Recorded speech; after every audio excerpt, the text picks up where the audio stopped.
Buenas tardes, vamos a orar para iniciar.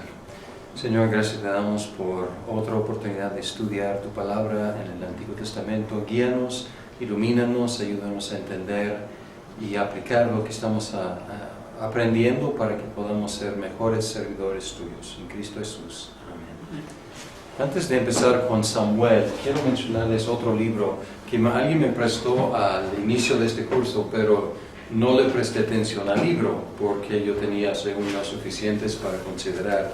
Se llama Panorama del Antiguo Testamento y es por tres autores, Lasser, Huber y Bush, y se llama Panorama del Antiguo Testamento, mensaje, forma y trasfondo del Antiguo Testamento. Y se me hace muy bueno, está no he podido trabajar mucho, acabo de empezar a trabajar un poco con pero es por libros Desafío. Y es otro tipo de introducción, ¿no? El título como no me convenció. Yo pensaba que iba a ser como resumen, pero no es solamente resumen, sino que interactúa con las cosas que estamos tocando aquí en este curso: autor, composición, fecha, literatura, etc. Entonces, yo creo que a lo mejor no estoy todavía dispuesto a decir que es el mejor disponible para ustedes. O sea, lo mejor disponible es Dillard y Longman, que está en español y queremos conseguir copias en español. Pero la verdad, o Dillard y Longman sería mejor que Young. Lo lamento, están leyendo Young está bien, pero salió en 1949 y pues estos son mucho más nuevos. Y también ya no interactúan tanto con las críticas anteriores, que ya están realmente descartadas.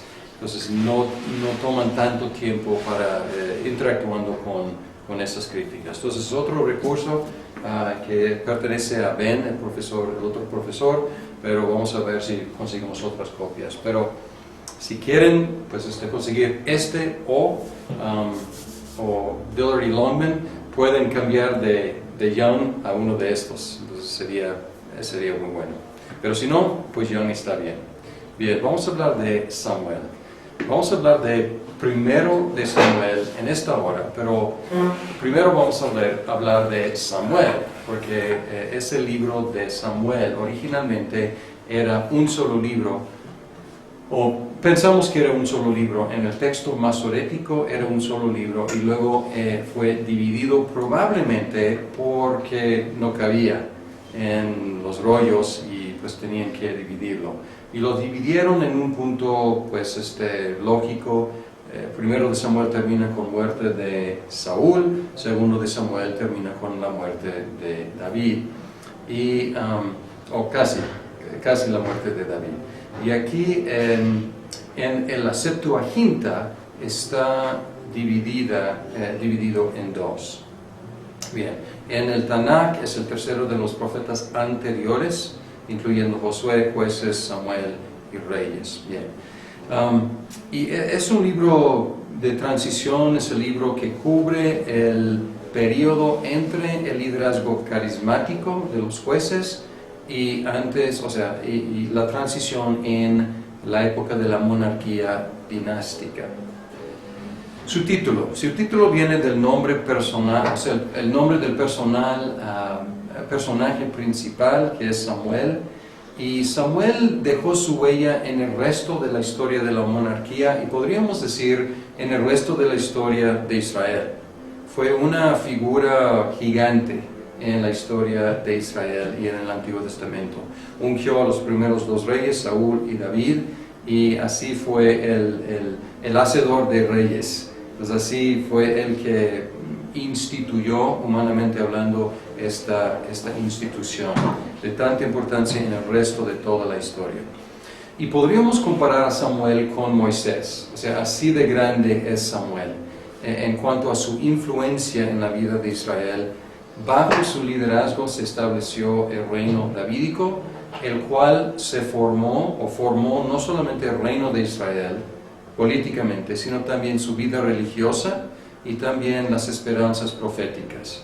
Entonces fue formidable, literalmente formidable, el ministerio de Samuel. El género, pues como todos los libros históricos, Samuel es historia didáctica, y otra vez repito que según la teoría de Knott, es historia deuteronomista, que quiere decir que los principios de Deuteronomio se ilustran, se ven en la historia del establecimiento de la monarquía. Otra vez Harrison también sigue con su idea de que sigue con la idea del estilo heroico de las culturas mediterráneas orientales. Entonces es historia didáctica, historia deuteronomista e historia épica o heroica. El Talmud Baba Batra dice que Samuel escribió su libro, lo cual es pues más que poco probable, porque él muere en el libro y siguen eventos mucho después de la muerte de Samuel. Entonces no podemos atribuirle todo. Sin embargo, hay un versículo en Crónicas que menciona un escrito de Samuel. Entonces parece que no solamente fue orador, sino también escritor. Podemos encontrar en primero de Crónicas 29, 29 y 30 que se menciona aquí su actividad de escribir. Dice aquí: todos los hechos del rey David, desde primero hasta el último, y lo que tiene que ver con su reinado y su poder, y lo que les sucedió a él, a Israel y a los pueblos vecinos, están escritos en las crónicas del vidente Samuel, del profeta Natán y del vidente Gad. Entonces, son los últimos versículos de primero de Crónicas. Entonces, pues podemos considerarlo, si no el autor, podemos considerarlo una de las fuentes y posiblemente y probablemente fuentes escritas que Samuel dejó. Fecha. Los libros de Samuel cubren el periodo entre los jueces y la entronización de Salomón. No llega hasta Salomón, Salomón llega en Reyes, pero justo antes de Salomón termina Samuel. Y aquí tenemos unas fechas aproximadas de los reinos de Saúl y David. Y es interesante, Elí, Saúl, David, Salomón, todos tenían reinos de 40 años. Muy interesante, reinos largos. Y Saúl, 1050 hasta 1010 antes de Cristo, David 1010 hasta 970 y luego Salomón 970 hasta 930. Entonces, lo más temprano, hablando de la fecha, esto es la fecha de los eventos registrados, pero la fecha de la composición tenía que ser posterior. Entonces, lo más temprano que Samuel podría haber sido escrito fue en los 900. Podría haber sido después, no sabemos, pero lo más temprano en los 900. No tenemos información acerca de su composición. La verdad, no tenemos información. Sin embargo, este hecho no evitó que los críticos de las fuentes detectaran hasta 5 fuentes. O podríamos decir, en lugar de detectaran, más bien inventaran. Porque ellos se dedicaban a inventar fuentes que probablemente no existían. Entonces, pero no, la verdad no tenemos información. La estructura general de Samuel. Y aquí hablando de Samuel primero y segundo. Samuel, el último juez, los primeros 7 capítulos de Samuel, de primero de Samuel. Y luego Samuel y Saúl, la relación ahí entre ellos, 8 a 15. Y luego Saúl y David, 16 hasta el primer capítulo de segundo de Samuel. Y luego el rey David, 2 a 8 de segundo de Samuel. Y la corte de David, los eventos, triunfos, derrotas o tragedias de la corte de David, 9 a 20. Y luego unos apéndices que son interesantes, que vamos a mencionar. Entonces, esto en general es la estructura. Pero ya enfocándonos en primero de Samuel, podemos ver una estructura de contrastes escalonados. Primero, contraste entre Elí y Samuel, y luego Samuel y Saúl, y luego Saúl y David. Entonces es fácil dividir el libro así, 3 contrastes entre estos personajes. Y al mismo tiempo hay un contraste magno, y es el enemigo tanto de Elí como Samuel, como David, como Saúl, como David. Y es el enemigo que está detrás de toda la problemática de Samuel, que son los filisteos. Entonces hay contrastes en diferentes niveles. Por un lado, todos los israelitas contra los filisteos, y luego dentro del grupo de los líderes israelitas, pues hay contrastes y hasta oposición entre ellos. Pues vamos a ver primero de Samuel así, vamos a ver estos diferentes contrastes. Primero 1 al 7, Elí y Samuel. Y aquí el nacimiento de Samuel cabe dentro de las historias de las mujeres estériles. Y aquí tenemos como un subgénero en la Biblia, un tipo de narración. Mencionamos algunos de estos relatos cuando examinamos la historia de Ruth, porque ella es una de las mujeres, si no estériles, sino imposibilitadas, que tiene un hijo de importancia. Pero aquí tenemos una mujer de veras estéril, que no puede tener hijos, y su situación es paralela, no lo menciono aquí, pero paralela a la situación de Sara, porque tiene un contrincante que se burla de ella. En el caso de Sara era una esclava, en el caso de la mujer, la mamá de Samuel, era otra esposa de su esposo. Entonces, pero es algo paralelo. Y hay algunos detalles interesantes acerca de su nacimiento y su niñez. Un detalle interesante es que menciona el centro religioso de Israel, que está en Silo, una ciudad céntrica en el territorio de Efraín.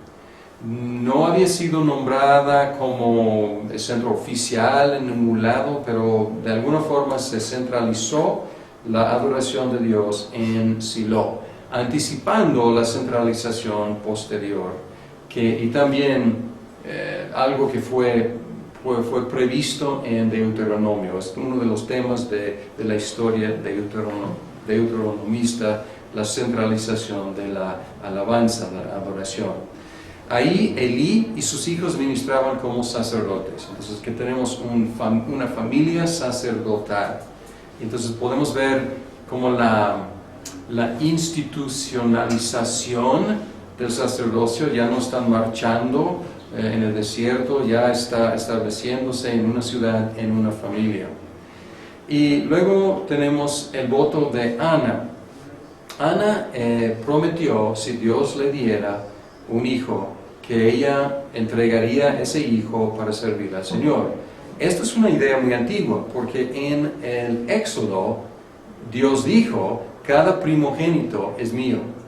Entonces posiblemente Ana está tomando esto como muy literalmente, diciendo: pues Dios, tú dijiste que cada primogénito es tuyo, pues te entrego este primogénito. Aunque más adelante esta idea fue modificada con los levitas. En lugar de primogénito, Dios tomó toda la tribu de los levitas. Pero aquí Ana está regresando a una idea anterior, diciendo: primogénito pertenece al Señor. Y además, su voto parece ser una dedicación del niño a ser nazareo toda su vida. Pues vamos a ver el texto y luego vamos a ver esta cuestión del nazareo, porque es de importancia. Primero, nazareo, en Números 6, habla de los nazareos. Básicamente, la mayor parte de este capítulo, número 6, habla de los nazareos y dice: el Señor le ordenó a Moisés que les dijera a los israelitas: cuando un hombre o una mujer haga un voto especial, un voto que los consagre al Señor como nazareo, deberá abstenerse de vino y de otras bebidas fermentadas, no beberá vinagre de vino ni otra bebida fermentada, tampoco beberá jugo de uvas ni comerá uvas de pasas, mientras dure su voto de nazareo. No comerá ningún producto de la vid desde la semilla hasta la cáscara. mientras dure el tiempo de su consagración al Señor, es decir, mientras dure su voto de Nazareo, tampoco se cortará el cabello, sino que se lo dejará crecer y se mantendrá santo. Entonces luego hay otros requisitos: que no debe acercarse a ningún cadáver, y si tiene que, pues por cuestiones de piedad familiar, pues es como borrón y cuenta nueva, tiene que empezar de nuevo. Entonces aquí o si alguien muere de repente al lado suyo, tiene que ofrecer algo y rasurar la cabeza. Entonces hay diferentes requisitos aquí, pero aquí es algo temporal. Es algo, alguien quiere hacer un voto especial y es un periodo de abstención y de no cortarse el cabello. Entonces vamos a 1 de Samuel 1:11 y ver el voto de Ana, la mamá. Ella dice: entonces hizo este voto: Señor Todopoderoso, si te dignas mirar la desdicha de esta sierva tuya, y si en vez de olvidarme te acuerdas de mí y me concedes un hijo varón, yo te lo entregaré para toda su vida y nunca se le cortará el cabello. Pues parece que está diciendo él va a ser nazareo desde el vientre hasta su muerte. Y también hay un detalle aquí interesante, porque ella está orando y está orando en silencio. Y Elí viene con ella y le reprende y dice: borracha, ¿qué estás haciendo aquí? Y ella dice: no soy ninguna borracha, yo estoy afligida. Pues parece que el estilo de orar no era en silencio, parece que la oración era hablada. Pero ella dice que no ha tomado en 13, ¿cuál es el versículo aquí? 15, dice: no, mi Señor, no he bebido ningún vino ni cerveza, soy solo una mujer angustiada.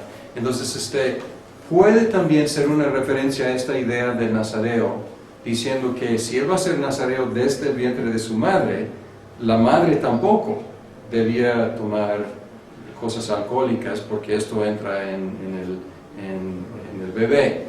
Y aquí podemos comparar Jueces 13:4. Porque en Jueces 13:4, cuando el ángel habla con la mamá de Sansón, le da instrucciones de que ella no debía tomar cosas alcohólicas. Entonces es algo paralelo en estas dos historias. La tradición rabínica es que fue nazareo toda su vida, lo cual es confirmado en una versión de Samuel encontrada en los rollos del Mar Muerto. Encontraron ahí versiones de Samuel que parece ser quizás hasta más antiguas que el texto masorético. Y hay ciertas diferencias entre el texto ahí del Mar Rojo y el texto del masorético. Entonces Samuel, no los mencioné aquí, pero Samuel presenta algunos problemas de crítica textual bastante interesantes. Sin embargo, aquí podemos ver que en unos manuscritos antiguos menciona que él era nazareo toda su vida. Hay algo interesante: la canción de Ana es paralela al Magnificat de María. Las dos mujeres estériles, pues María no estéril, pero imposibilitada porque no había conocido a ningún hombre, ya alaban, componen un poema de alabanza al Señor y también profetizan en su alabanza cosas futuras. El llamamiento de Samuel también recuerda el llamamiento de Moisés, porque fue un llamamiento, oral, vocal, fue algo oído, y entonces aquí está presentando a Samuel en ese patrón del profeta estilo Moisés. Y otros profetas posteriores también reciben un llamamiento así, pero aquí es algo oral. Dios habló en voz con Samuel igual que con Moisés. Y aquí empezamos con el contraste de la primera sección. El contraste entre primero Elí y sus hijos por un lado y Samuel por el otro lado. Y hay secciones que se contrastan. Pueden ver 2:12 al 17 y luego contrasta con 2:18 al 21. Entonces 2:12 empieza: los hijos de Elí eran unos perversos, y habla de sus perversidades, aprovechándose de los sacrificios para su propia ganancia. También se acostaban con las mujeres ahí, se aprovechaban de las mujeres, y pueden ver el contraste muy fuerte entre 17 y 18. Así que el pecado de estos jóvenes era gravísimo a los ojos del Señor, pues trataban con desprecio las ofrendas que le pertenecían. El niño Samuel, por su parte, vestido con un efod de lino, seguía sirviendo en la presencia del Señor. Entonces aquí el contraste es muy fuerte. Hijos de Elí, perversos; niño de Samuel, ¿qué hacía? Servía al Señor. Y también otro par está en 2:22 al 36, que habla de Elí, que va pues ya anciano, y va y reprende a sus hijos, y pues no le hacen caso, no tienen control de sus hijos. Y luego hay una profecía contra la familia de Elí por la perversidad de los hijos. Hay un hombre de Dios, un profeta, que viene y reprende a Elí. Y luego en capítulo 3, pues todo el capítulo dice: Samuel, que todavía era joven, servía al Señor bajo el cuidado de Elí. Pues otra vez el contraste. ¿Qué hacía Samuel? Servía al Señor. 2 veces dice, y es en contraste con las actividades de Elí, no tanto de Elí, pero más bien de los hijos de Elí. Y luego tenemos en 3:19 al 21 una transición relámpago, porque de la niñez de Samuel hasta su adultez y su ministerio como profeta es en estos 4 versículos, o 3 versículos, 3 versículos. Dice: mientras Samuel crecía, el Señor estuvo con él y confirmó todo lo que le había dicho, y todo Israel, desde Dan hasta Berseba, se dio cuenta de que el Señor había confirmado a Samuel como su profeta. Además, el Señor siguió manifestándose en Silo. Ahí se revelaba a Samuel y le comunicaba su palabra. Entonces aquí, de repente, Samuel creció de niño a ser el líder, el profeta reconocido en todo Israel. Bien, hay una cosa en Samuel que menciono aquí uno. Dillard y Longman mencionan otros ejemplos, pero aquí hay un juego de palabras acerca de Elí. Y la raíz aquí es kabod, y kabod significa o peso, o pesado, o honor, gloria. Entonces la idea hebrea de gloria es algo pesado, algo de peso. Y aquí hay un juego con esta palabra. Dios reprendió a Elí por dar honor a sus hijos antes que a él, dar gloria, dar kabod a sus hijos antes que a él. Y luego prometió dar honor a los que le dan honor, y despreciar, y dice, considerar ligeros a los que lo desprecian. Y luego, cuando Elí escuchó que los filisteos habían capturado el arca, ¿se acuerdan? Él cayó para atrás, rompió su cuello porque era pesado. Entonces es la misma palabra. Y luego nombraron a su nieto Icabod, que significa no más honor. Entonces hay un juego de palabras aquí, porque a veces es de peso y a veces es honor, pero aquí el pesado físicamente, pues fue el que cayó en deshonra, y su nieto se nombró la gloria, ya no más honor. Entonces, y Dillard y Longman tienen otros ejemplos de este tipo de juego de palabras en Samuel. Bien, ¿se acuerdan? Los filisteos capturaron el arca, y por eso se asustó Elí y cayó y se mató. Pero luego hubo una enfermedad que afligió a los filisteos, y algunos, Harrison habla de esto en detalle. A Harrison le gustan las cosas médicas, biológicas, entonces él se mete en descripciones interesantes, pero él y otros también han identificado esta enfermedad como la peste bubónica, como pues comparando los síntomas y también la cuestión de las ratas. ¿Se acuerdan cuando devolvieron el arca a Israel? Enviaron modelos de oro, esculturas de oro, de los tumores y de ratas. Qué lindos. Sí, ¿no? Qué lindos, lindas imágenes que devolvieron, ¿no? Ratas y tumores, ¿no? Pero son cosas relacionadas con la peste bubónica. Elí murió durante una derrota ante los filisteos, y luego Samuel en capítulo 7 los derrotó. Entonces aquí hay otro contraste entre Elí y Samuel. Y luego Samuel, antes de la batalla con los filisteos, él dio un discurso, y puso aquí, digno de Moisés mismo. Es un discursazo que podríamos encontrar en la boca de Moisés. En 7, 3 y 4, dice: por eso Samuel le dijo al pueblo: si ustedes desean volverse al Señor de todo corazón, desháganse de los dioses extranjeros y de las imágenes de Astarte. Dedíquense totalmente a servir solo al Señor, y Él los librará del poder de los filisteos. Esto podría ser de Deuteronomio, ¿no? Un discurso de Moisés en Deuteronomio, pues dedíquense al Señor y tendrán victoria.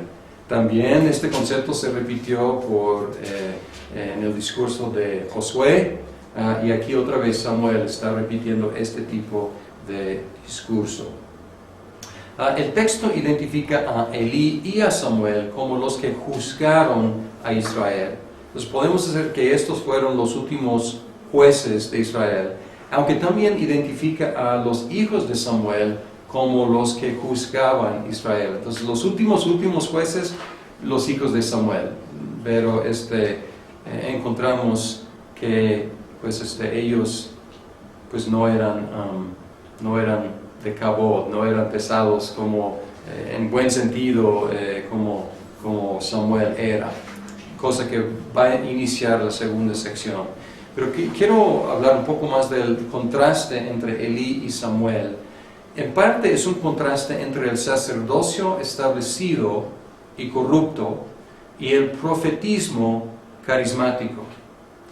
Y podemos ver a Elí como representante de la religión establecida, pero decaída, corrupta, y sobre todo sus hijos, pero él permitía que ellos actuaran así. Y Samuel como el profeta que no tenía su llamamiento biológico, o sea, no estaba ahí porque era hijo de Elí, estaba ahí porque Dios en voz audible lo llamó. Y él era dotado por el Espíritu, y él tenía así un ministerio profético carismático, o sea, dotado. Y aquí podemos ver esto como un contraste que sigue en el Antiguo Testamento, y podemos decir que sigue hasta la fecha en la iglesia en un sentido. Más adelante, en la edad de oro de los profetas, que vamos a estudiar en otro curso, ellos tendrían la función de reformar y avivar las religiones religiosas y políticas decaídas. Entonces tenemos tres oficios: tenemos profeta, sacerdote y rey. Tenemos tres, podemos decir, ramas del gobierno en un sentido en Israel. Tenemos lo religioso, lo político, y luego tenemos los profetas, que son lo carismático, que tiene una función llamando la atención a los otros dos grupos, las otras dos instituciones. Y a través de la historia del judaísmo y también del cristianismo ha habido temporadas de avivamiento cuando los profetas han desafiado la religión institucional y corrupta.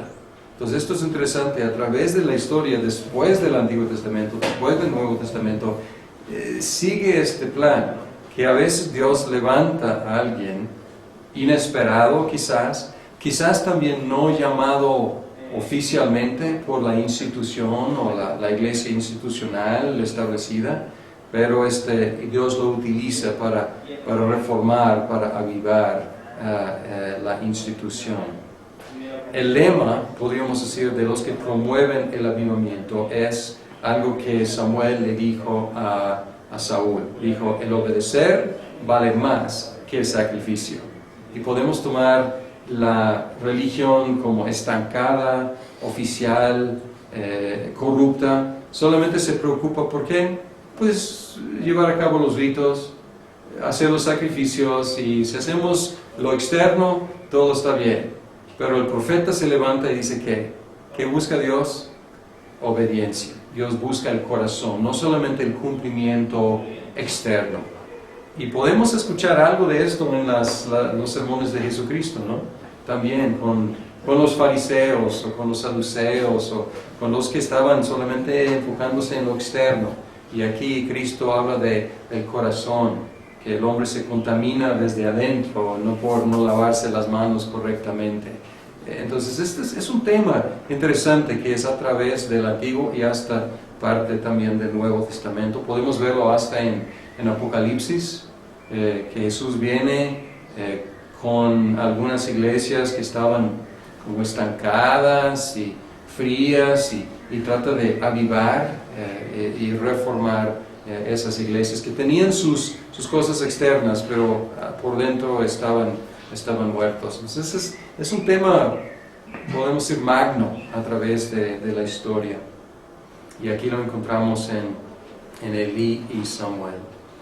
Bien, la segunda sección empieza con algo triste.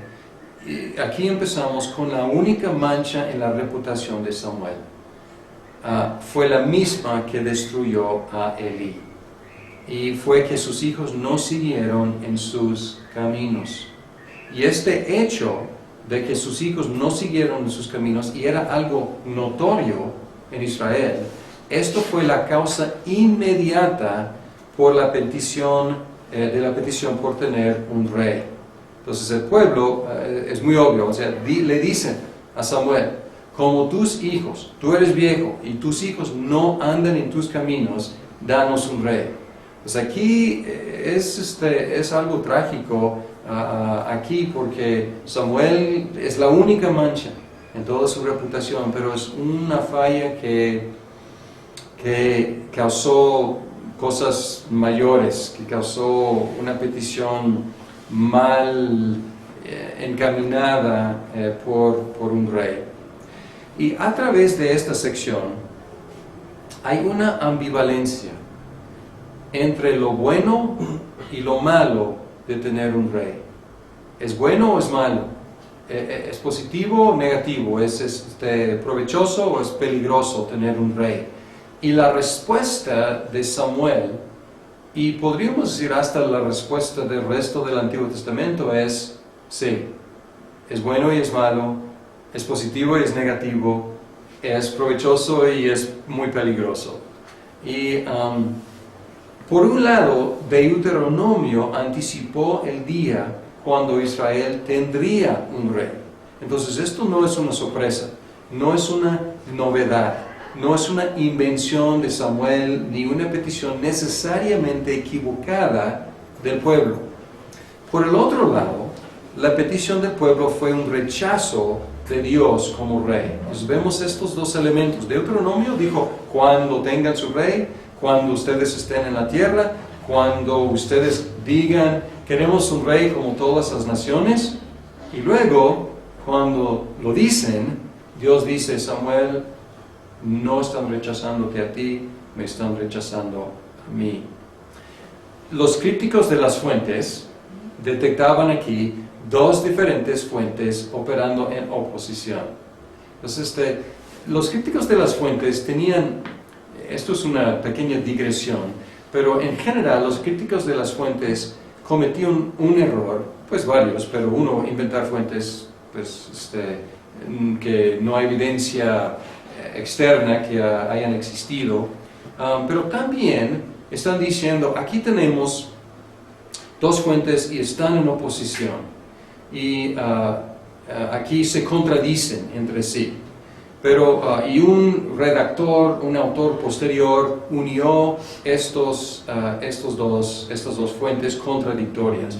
Y el error aquí es acusar al redactor de ser sumamente tonto y sumamente inepto. Si no pudo ver que estos están en... si existe la contradicción que ellos dicen que existe, o sea, ¿cómo podría haber sido tan inepto el redactor poner lado a lado estas dos fuentes sin armonizarlas? ¿Entienden el problema aquí? O sea, su proceder, el proceder de los críticos, los deja en una posición de decir, los redactores del Antiguo Testamento eran terribles, ineptos, no podrían reconocer contradicciones muy obvias, y esta conclusión debe ser sospechosa. Porque por un lado están diciendo, alguien unió todo esto en un solo libro, pero fue malísimo y no sabía unir fuentes y citar fuentes. Entonces, nada de esto es necesario. No es necesario inventar fuentes contradictorias ni acusar a los redactores de ser sumamente ineptos, porque el texto quiere, a propósito, presentar una tensión entre lo bueno y lo peligroso de tener un rey. Y esto no es sorpresa, porque es algo que Deuteronomio mismo anticipó. Cuando Deuteronomio habla de rey, que es en Deuteronomio 17, 14 al 20, tiene ahí advertencias. Van a querer tener un rey, Dios va a darles un rey, pero tengan cuidado, que el rey no acumule riquezas, que no acumule mujeres, que no multiplique riquezas y que no vuelva a Egipto para comprar caballos, etcétera, etcétera. Y que recuerde la ley, que se base en la ley, el libro de la ley. Entonces, esta tensión no es por ineptitud ni por contradicción, es por la naturaleza del reino que iba a ser establecido. Y si podemos decirlo así, la forma de gobierno en Israel debía ser una teocracia administrada por la monarquía.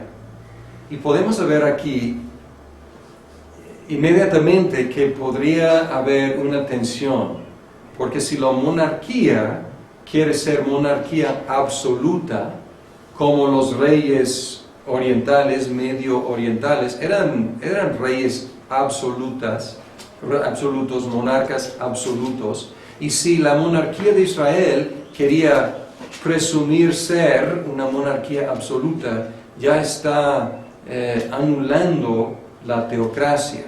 Pues aquí hay un balance, un equilibrio bastante importante y quizás hasta una tensión en este tipo de gobierno, una teocracia pero administrada por una monarquía. Y como hemos mencionado, es un tipo de monarquía constitucional. ¿Cuál es la constitución? Deuteronomio, la ley de Moisés. Entonces, pero la tendencia era tener una monarquía absoluta. ¿Y cuál era el problema en pedir tener un rey? Parte del problema podría haber sido la motivación del pueblo para ser iguales a las otras naciones. Danos un rey para que seamos iguales a las otras naciones. Y aquí no es mucha información, pero puede haber habido una falla ahí. La motivación, que era ser iguales, no ser distintos, ser iguales. Quizás hasta con la idea de monarcas absolutas o absolutos, en lugar de una teocracia administrada por la monarquía. Y así lo tomó Dios, como un rechazo de la teocracia, un rechazo de su reino. Y además, otro problema aquí quizás es en la elección de Saúl se enfatizaron sus características físicas más que su carácter. Habla de su carácter y dice que es un hombre valiente. Es algo de su carácter necesario para un rey. Sin embargo, da más énfasis en que era guapísimo, que no había nadie tan guapo como él, ni tampoco tan alto y formidable físicamente como él.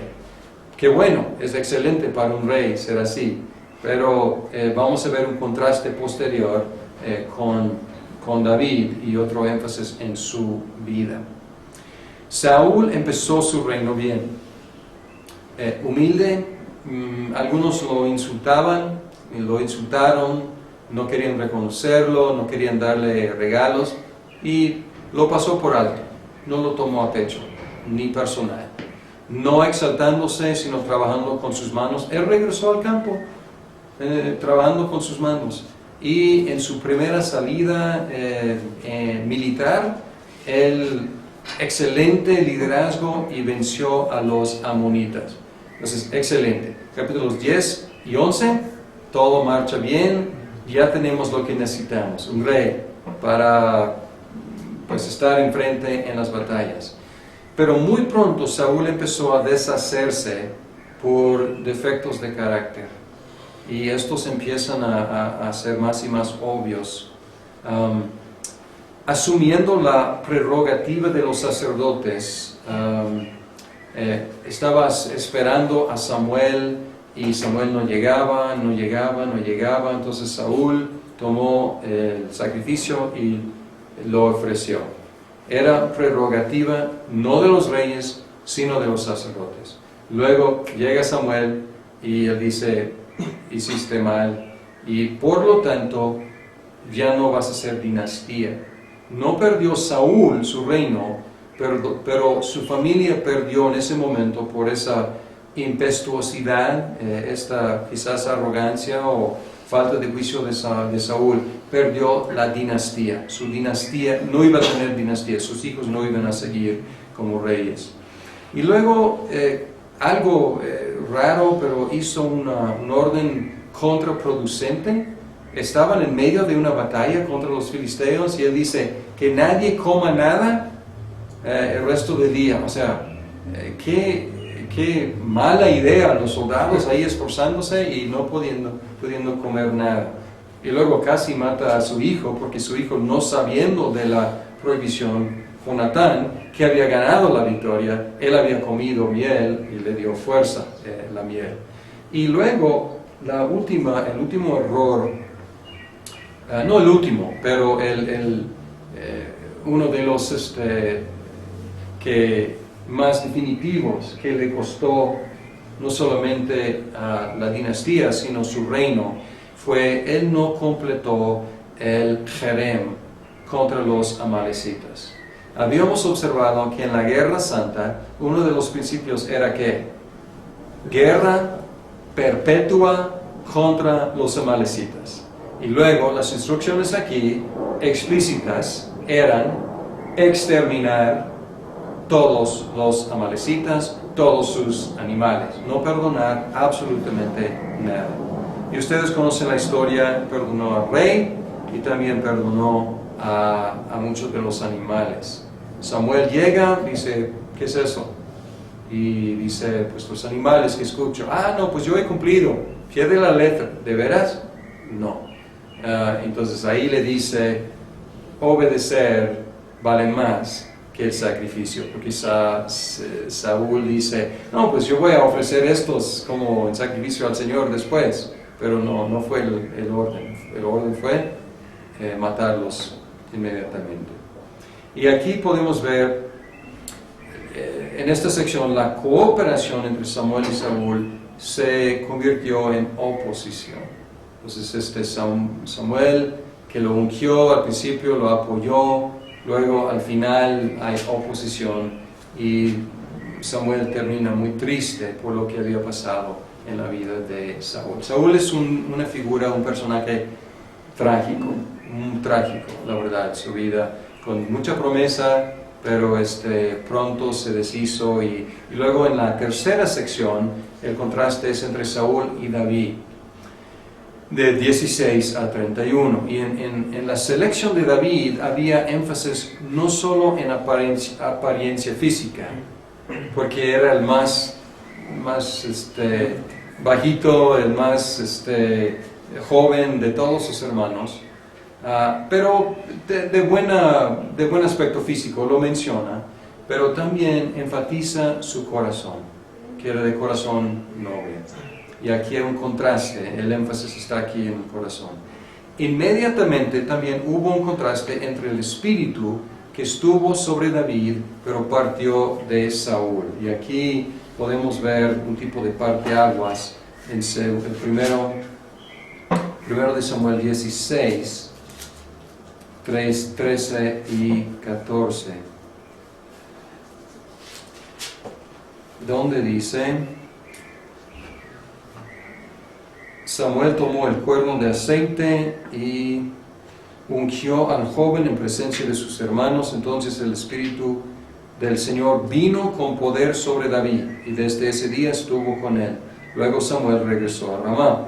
El Espíritu del Señor se apartó de Saúl, y en su lugar el Señor le envió un espíritu maligno para que lo atormentara. Entonces es un contraste muy fuerte. El Espíritu viene sobre David, está con él desde entonces, pero se aparta de Saúl, y en su lugar un espíritu maligno. Y el resto de esta sección, y no vamos a hablar de esto en detalle, pero es un contraste entre la inestabilidad creciente de Saúl y el poder creciente de David. Saúl va descendiendo más y más en locura, paranoia, falta de juicio, y David va creciendo más y más en buen juicio, en acciones nobles, en demostraciones de buen carácter y de poder también militar. La relación entre Saúl y David también empezó bien, pero pronto deterioró. David primero era su arpista, un tipo de consejero. Cuando tenía sus momentos de aflicción, David lo tranquilizó con el arpa. Era su campeón, ganó a Goliat, cosa que Saúl debería haber hecho, pero David lo hizo. Era el mejor amigo de su hijo, Jonatán, y luego era su yerno, parte de su familia. Todo esto muy positivo. Pero Saúl lo consideró su enemigo y su suplantador. Y él atribuyó a David muchas cosas que no eran ciertas y suponía cosas acerca de David que no eran ciertas. Desde el capítulo 19, David vivió como fugitivo. Tenía que ir huyendo de su suegro. Sin embargo, aprovechó el tiempo para preparar el camino para su reino. Y aquí podemos ver la astucia de David. Organizó su propio ejército de personas marginadas, y eran buenos candidatos, ¿no? O sea, alguien que está marginado bajo el reino de Saúl, pues David lo recibió y le dio honor, le hizo capitán, etcétera, etcétera. O sea, alguien a lo mejor no muy contento con el reino de Saúl encontró su lugar con David. Liberó la ciudad de Keilah, perdonó la vida de Saúl 2 veces. Y a través de esta oposición entre Saúl y David, toda la enemistad está del lado de Saúl, no de David. David 2 veces tiene la oportunidad de matar a Saúl, y él rehúsa hacerlo porque dice: no puedo hacer nada contra el ungido del Señor. Entonces había 2 ungidos del Señor. David ya ungido, pero Saúl era el ungido reinando. Y también se casó con 2 mujeres de diferentes regiones de Israel. O sea, a lo mejor por amor, pero también, o sea, ya era yerno del rey. Y él se casó con otras 2 mujeres de otras regiones. Entonces esto le dio nexos familiares con otras tribus y otras secciones de Israel. Y por fin derrotó a los amalecitas, cosa que Saúl no había hecho definitivamente en la batalla, pero aquí David sí. Y primero de Samuel termina con las muertes de Saúl y Jonatán en una batalla contra los filisteos. Pues los filisteos es lo el enemigo en común. Así empieza el libro, así termina el libro, perdiendo una batalla contra los filisteos. En la derrota, la primera, pues muere Elí. En esta derrota final también mueren Saúl y Jonatán. Vamos a hablar un poquito del mensaje de primero de Samuel, pero vamos a guardar, como es un libro, Samuel, vamos a guardar mucho para hablar al final de la segunda hora el mensaje de Samuel, no solamente de primero o de segundo, pero unas cosas que podemos mencionar de primero de Samuel. La cuestión del rey. Primero de Samuel contesta el refrán de Jueces. El refrán de Jueces es: todo el mundo hacía lo que bien le parecía porque no había rey. Ahora tenemos la respuesta. Ya tenemos rey. Entonces, asunto resuelto, ¿o no? Ahí está la tensión. La respuesta no es clara. Terminamos primero de Samuel todavía con signo de interrogación. ¿Está mejor o peor que antes? Ya tenemos rey, pero ¿de veras estamos mejor o no? Y en un sentido sí, los amonitas vencidos, pero los filisteos todavía molestándonos, intrigas en la corte real, quién sabe. Entonces todavía la interrogación ahí, la interrogativa. Los oficios. Por primera vez en Samuel, primero de Samuel, tenemos los 3 oficios del Antiguo Testamento completos. Tenemos sacerdote, profeta y rey. Habíamos tenido sacerdote y profeta, pero ya tenemos también al rey. Y hay cooperación entre los oficios, pero también hay algo de tensión entre estos oficios. Y nadie ocupaba más de 2 de los oficios, pero Samuel es el que se acercó más. Debo agregar, probablemente Moisés y Samuel se acercaron más.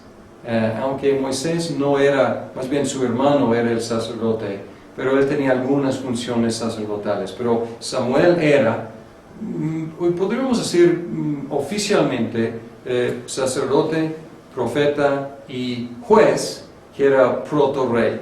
Tenía ciertas características de rey, pero no era los 3. Nadie en el Antiguo Testamento era de los 3 oficios, 2 máximo. David también era rey y profeta, pero no era sacerdote. Entonces hay ejemplos así. Ezequiel también, sacerdote y profeta, pero no era rey. Entonces solamente 2 de los 3 máximo. El único que descargó los 3 oficios fue Jesús. Entonces así todos los 3 oficios están unidos en una persona en el Nuevo Testamento, en Jesús, el cumplimiento del sacerdote, del profeta y del rey. El ungido del Señor, el Mesías, empezó a tomar su lugar de importancia. Es un concepto, ha habido ungimientos. Aarón era ungido como sacerdote, pero aquí la idea del ungido del Señor, el Mesías, está tomando, es algo que se repite mucho en 1 de Samuel, y está tomando su importancia. Tendremos más que decir acerca del mensaje, ya que hayamos considerado la segunda parte de este libro, que es segundo de Samuel. ¿Alguna pregunta o comentario sobre primero de Samuel? Sí. Yo tenía pues, un par de comentarios. Samuel y Elí, los dos, menciona esposas o nada más sus hijos. No me acuerdo de mención de esposas en ningún caso. No me acuerdo tampoco ninguna mención de esposas. Y para mí destaca el principio de que el hombre a fin de cuentas es responsable por sus hijos, porque culpa a los dos. Es interesante. Sí, la idea es que, el malestar de sus hijos, pues se le reclama a los padres. Uh-huh. Exacto, entonces los padres son los responsables. Interesante observación. Gracias. Otro que se me hace interesante, tú decías que lo idóneo en describir un rey era como una teocracia administrada por la monarquía. Y podríamos decir que un clímax en la monarquía es cuando empezó Salomón, en capítulo 3. Y habla como de Salomón. Perdón, sí, Salomón, en capítulo 3 del Primero de Reyes. Right, okay. Y al final está hablando de su comienzo tan notable, tan noble, y dice al final: cuando todo Israel oyó del juicio que el rey había pronunciado, temieron al rey porque vieron que la sabiduría de Dios estaba en él para administrar justicia. Parece que el pleno cumplimiento del diseño del rey, pero en ese mismo capítulo están todas las semillas que mencionaste en Deuteronomio 17, 16, 17. Fue a tomar una esposa de Egipto. Pues vemos todas las fallas, las semillas, ahí presente también en Salomón. Pues para mí es un capítulo fascinante porque contiene los dos aspectos de que estás mencionando, la atención. Exacto, y vamos a llegar a esto la semana que viene, si Dios permite, con Reyes. Pero tenemos tenemos inicios, tenemos acercamiento ideal y luego zoom, para abajo. Con Saúl empezó bien y para abajo. Ahorita en la segunda hora vamos a ver los inicios de David y luego sabemos qué pasó. Salomón, parece que él iba a ser ya definitivamente la respuesta, lo ideal realizado, y pues sabemos que no. Nada más que no sé si sería para contestar ahorita o al final. Lo que te comentaba la otra vez por un lado, o sea,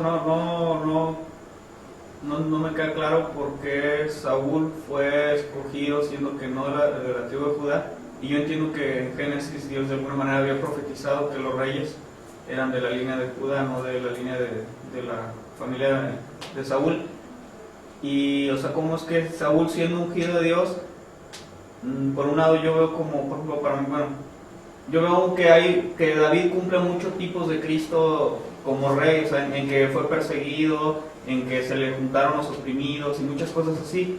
Pero si es así, ¿qué tipo cumple Saúl? O sea, en esa misma relación que hay entre David y Saúl, si David cumple en muchas cosas un tipo de Cristo, ¿qué tipo cumple Saúl? Y eso, ¿cuál es el papel de Saúl? Pues siendo que por un lado es el ungido de Dios y por otro lado hace todo ese tipo de cosas.